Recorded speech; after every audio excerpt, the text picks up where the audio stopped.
প্রতিদিনকার মতো সকাল সকাল রান্না শুরু হয়ে গেছে। ভাত হয়ে গেছে, ওইদিকে মাছ ভাজা হচ্ছে, আর এদিকটায় দেখুন এটা কিন্তু চাল কুমড়ো ভাজা, এটাও হয়ে গেছে, নামিয়ে দিয়েছি। কিছু মাছ কিন্তু এখানে এখনও হলুদ লবণ মাখানো আছে। মাছটা রান্না হবে পটল আলু দিয়ে। পটল আলুকে কেটে এখানে ধুয়ে রেখেছি। এর সাথে একটা জিনিস দিব, এটা হচ্ছে এই যে পিপল শাকের ডাঁটা, এটা ধুইনি এখনও, জাস্ট কেটে রেখেছি, এটা ধুয়ে তারপরে রাখবো।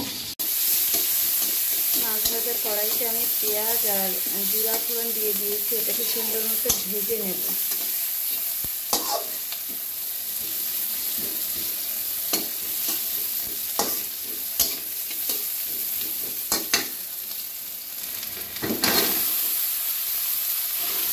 পটল আলুটা কিন্তু একবারেই দিয়েছি, এটাকেও সুন্দর মতো বেশ কিছু সময় ভেজে তারপরে হলুদ লবণ দেব।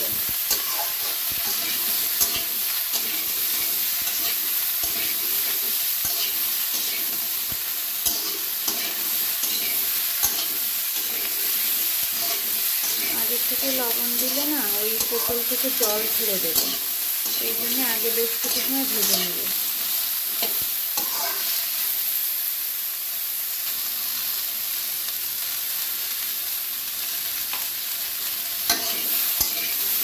হলুদটা দিয়েছি আগে, এবার হলুদটা দিয়ে কিছু সময় সুন্দর করে নেড়ে চেড়ে নেব, তারপরে যে আমি লবণ দেবো।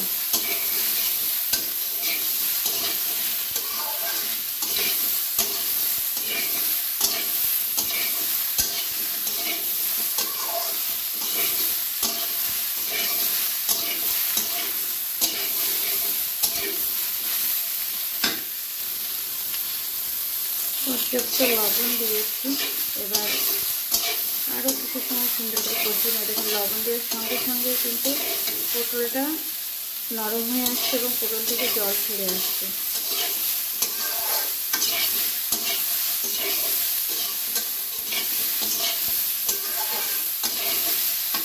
আমি পিপল শাকের ডাঁটাগুলোকে দিয়ে দেব। এই শাকটা কিন্তু অনেকেই চেনেন না, এর ডাঁটা কিন্তু তরকারির মধ্যে দিলে একটা সুন্দর ফ্লেভার আসে। চাওয়ালে একটু ঝাল ঝাল টাইপের হয়, ওই যারা চুই ঝাল চেনেন ঠিক সেই চুই ঝালের মতো কিছুটা ফ্লেভার আসে, অনেক সুন্দর লাগে তরকারি খেতে।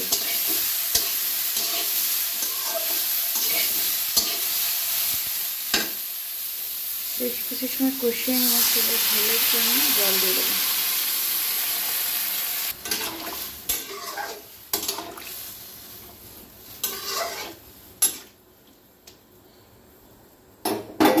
তরকারি দেখুন ফুটে উঠেছে, আমি কিন্তু এখন মাছগুলোকে দিয়ে দেব।